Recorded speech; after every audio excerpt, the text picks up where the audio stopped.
Hello everyone, स्वागत है आपका आपके यूट्यूब चैनल एम रेलवे में। Hope you all doing well. ठीक है, सब सही होंगे, सब लोग अच्छे से रिवीजन कर रहे होंगे।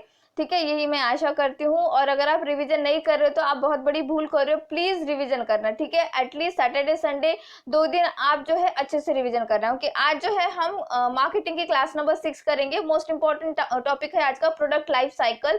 तो इसके बारे में हमको जानना है, वन बाय वन सब कुछ जानते हैं कि जब न्यू प्रोडक्ट डेवलपमेंट होता है तो कितने स्टेप्स उसमें लागू होते हैं, कैसे कैसे प्रोडक्ट डेवलपमेंट किया जाता है, ऑल सब कुछ देखेंगे। चलिए स्टार्ट करते हैं class. And one more thing, आपके पास टाइम अब ज्यादा है नहीं, ऐसे ही देखते देखते दिन निकल जाएंगे। जून मंथ खत्म हो जाएगा, जुलाई मंथ खत्म हो जाएगा, अगस्त के सेकेंड वीक में आपका पेपर हो जाएगा गारंटेड, मुझे ऐसा लगता है।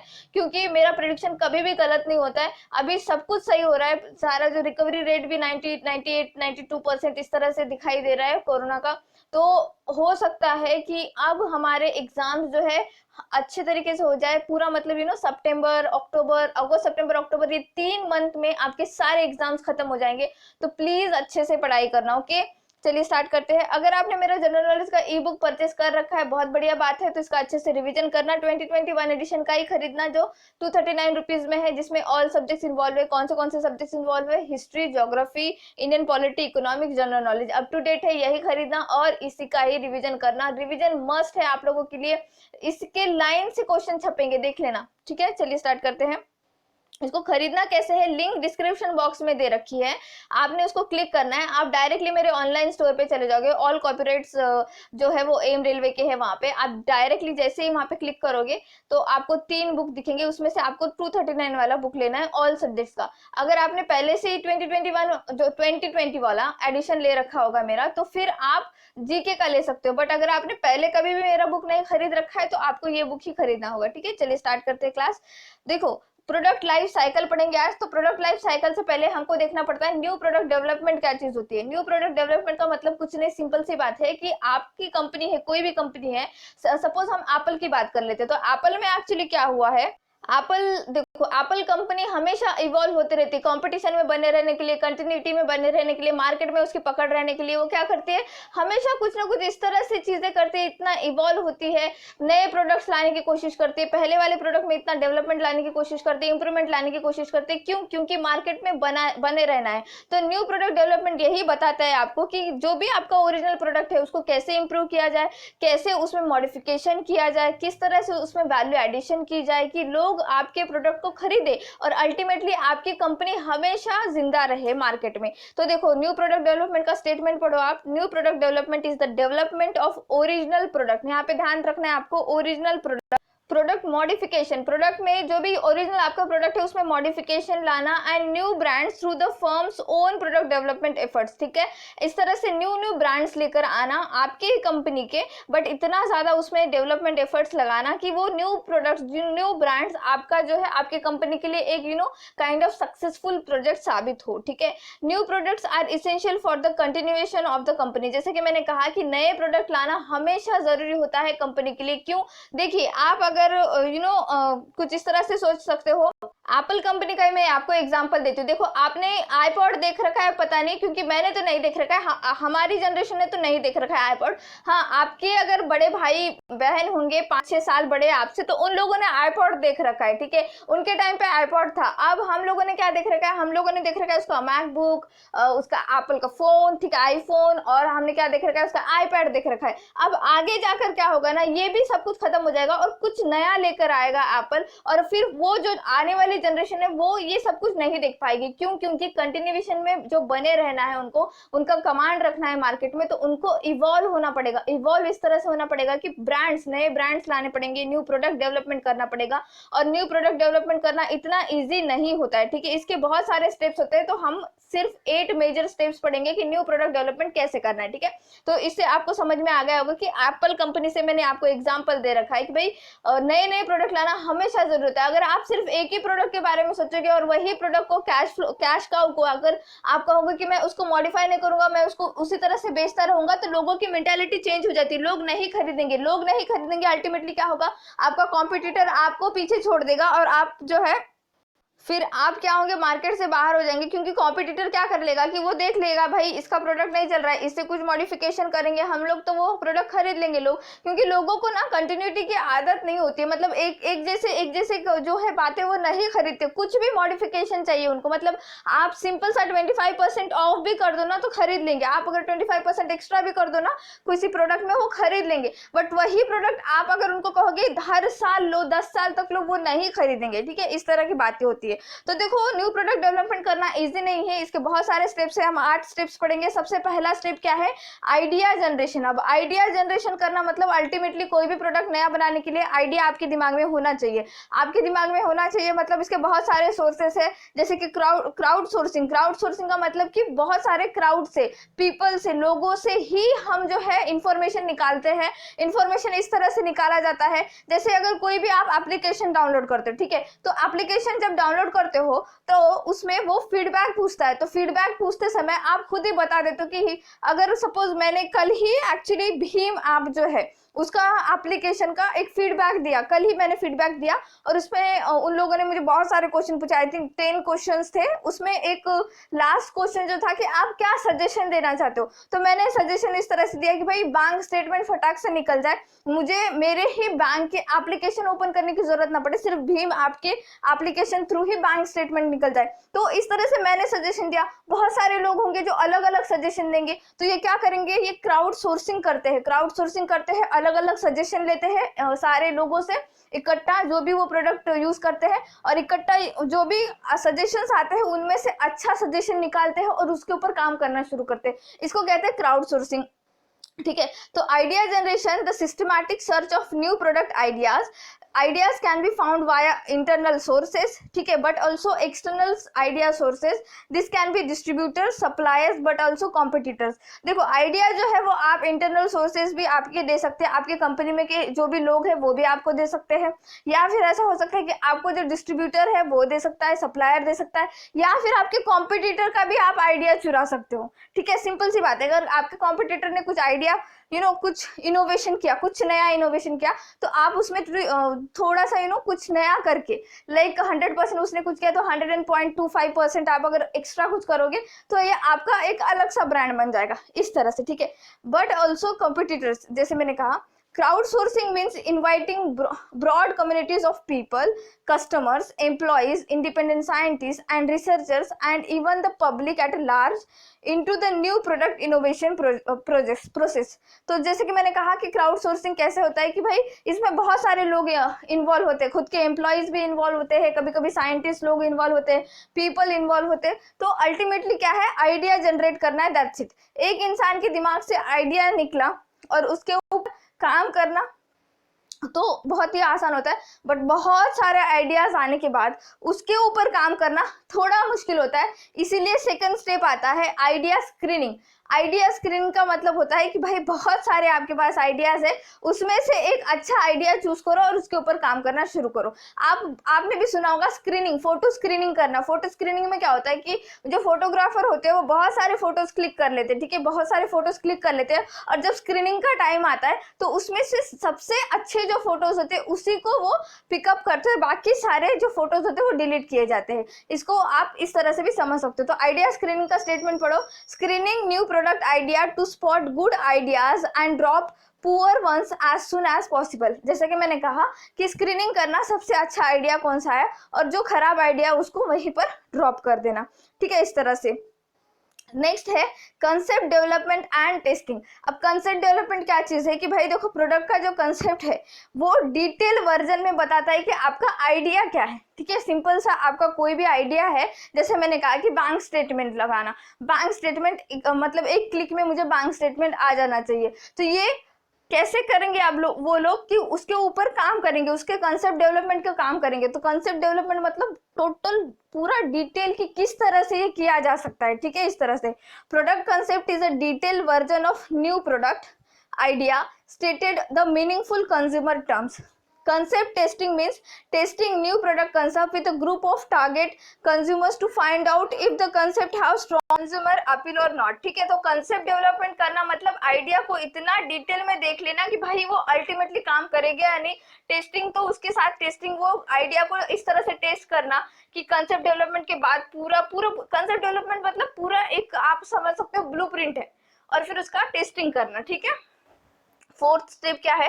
Marketing strategy development. अब मार्केटिंग स्ट्रैटेजी डेवलपमेंट हमने पढ़ रखा है ये, ठीक है, जो मार्केटिंग मिक्स वगैरह हमने पढ़ रखा है. तो देखो, designing an initial marketing strategy for a new product based on the product concept. It consist of 3 parts. ठीक है, ये 3 पार्ट्स में डिवाइडेड है. सबसे पहला कि डिस्क्राइबिंग द टारगेट मार्केट. अब कोई भी आप नया प्रोडक्ट अगर मार्केट में लाना चाहते हो तो ये एक एक आप कह सकते हो टफ कॉल होता है. टफ कॉल इसलिए कि आपको एक तो टारगेटेड ऑडियंस चाहिए. ठीक है, आपने अगर टारगेट कर ली वो ऑडियंस, फिर बाद में क्या करना है कि आपको जो भी आप प्रोडक्ट बना रहे हो वो प्रोडक्ट के लिए पैसे कितने लगेंगे, आपको बजट कितना अलोकेट हुआ है ये देखना पड़ेगा.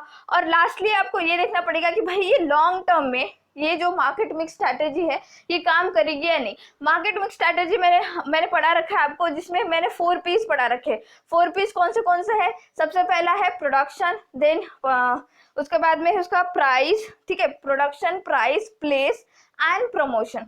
ठीक है, production, price, place and promotion. ये आपको याद रखना है, हर एक चीज आपको याद होनी चाहिए. ठीक है, इस तरह से. तो अब इसका स्टेटमेंट पढ़ो. Marketing strategy development, designing an initial marketing strategy for a new product based on the product concept. ठीक है, इट कंसिस्ट ऑफ 3 पार्ट्स. कौन से? Describing the target market and value proposition, outlining the budget and lastly describing the long term marketing mix strategy. ठीक है, ऐसा मैंने आपको just कहा कि मार्केटिंग रणनीति विकास का मतलब होता है कि उत्पाद अवधारणा के आधार पर एक नए उत्पाद के लिए एक प्रारंभिक मार्केटिंग रणनीति तैयार करना.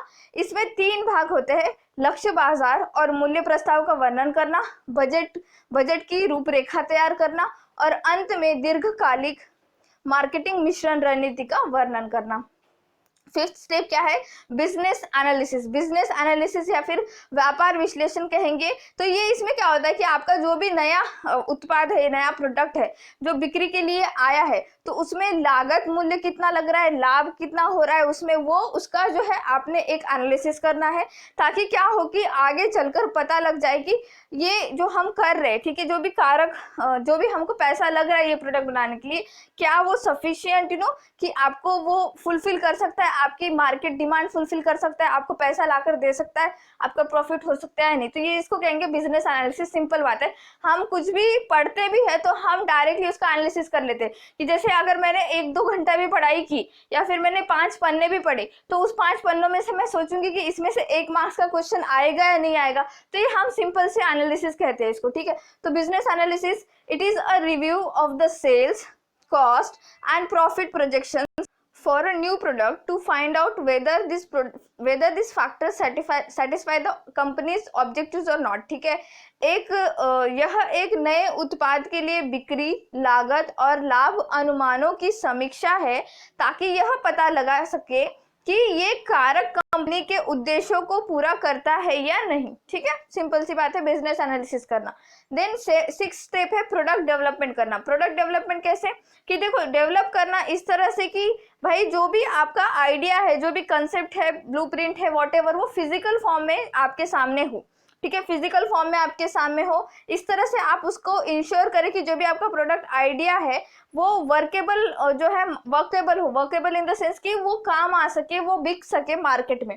ठीक है, अब देखो प्रोडक्ट डेवलपमेंट क्या कहता है. Product development, developing the product concept into a physical product to ensure that the product idea can be turned into a workable market offering. आपने बहुत बढ़िया आइडिया भी आपका बहुत बढ़िया है, सब कुछ सही है, आपने उसको फिजिकल फॉर्म में भी लेकर आ चुके हैं, बट उस टाइम पर, ठीक है, उस टाइम पर लोगों को वो चीज अपनाना सही नहीं लगता, लोग उसको नहीं खरीदेंगे. तो आपका आइडिया क्या होगा? फ्लॉप हो जाएगा वहां पे। तो उसका वर्केबल होना भी जरूरी होता है, उसका वर्क करना भी जरूरी होता है, ठीक है। उत्पाद विकास उसे कहते हैं। उत्पाद अवधारणा को एक भौतिक उत्पाद में विकसित करना, ताकि यह सुनिश्चित हो सके कि उत्पाद विचारों को एक व्यवहारिक बाजार की पेशकश में बदल दिया जा सकता है। Test marketing, 7 step test marketing. अब इसमें देखो सिंपल सा आपको समझ में आ रहा है कि मार्केटिंग में टेस्ट करना डायरेक्टली आपका प्रोडक्ट लेके जाके, ठीक है। The stage of new product development in which the product and its propose marketing programme are tested in realistic market settings. This can be done in both the control test markets and simulated test market. तो देखो simple सी बात है कि आपने जो भी product लाया है उसको सीधा आप मार्केट में लेके जाइए, मार्केट में लेके जाकर वहां पर टेस्ट कीजिए, भाई ये चल सकता है या नहीं चल सकता है, सिंपल है ना। नेक्स्ट है कमर्शियलाइजेशन। अब कमर्शियलाइजेशन का मतलब होता है कि जो भी आप न्यू प्रोडक्ट बना रहे हो उसको मार्केट में कमर्शियलाइज करना। कमर्शियलाइज यानी उसको एक तरह से आपने उसके बारे में बताना, मार्केट को बताना कि भाई हमारी कंपनी है उसने XYZ नया प्रोडक्ट लेकर आए हैं। तो देखो commercialisation, introducing a new product into the market. व्यवसायीकरण, बाजार में नए उत्पाद का पेश करना। अब हम पढ़ते हैं प्रोडक्ट लाइफ साइकिल। तो देखो प्रोडक्ट लाइफ साइकिल जो है कुछ इस तरह से डायग्राम इसकी आपको दिखाई देती है। तो इस पे टाइम एंड इसके सेल्स के हिसाब से इसका ग्राफ निकलता है। तो प्रोडक्ट लाइफ साइकिल ये एक एक कोर्स है जो प्रोडक्ट सेल्स और प्रॉफिट ओवर द टाइम और इट्स लाइफ टाइम के बारे में बताती है। और ये 5 स्टेप्स इन्वॉल्व करती है, ठीक है। 5 डिस्टिंक्ट स्टेजेस होते हैं इसमें। तो देखो is the course of product sales and profits over its lifetime. ये इंपॉर्टेंट है, ये याद रखना है आपको। प्रोडक्ट का सेल्स और प्रोडक्ट का profit over its lifetime ये बताता है।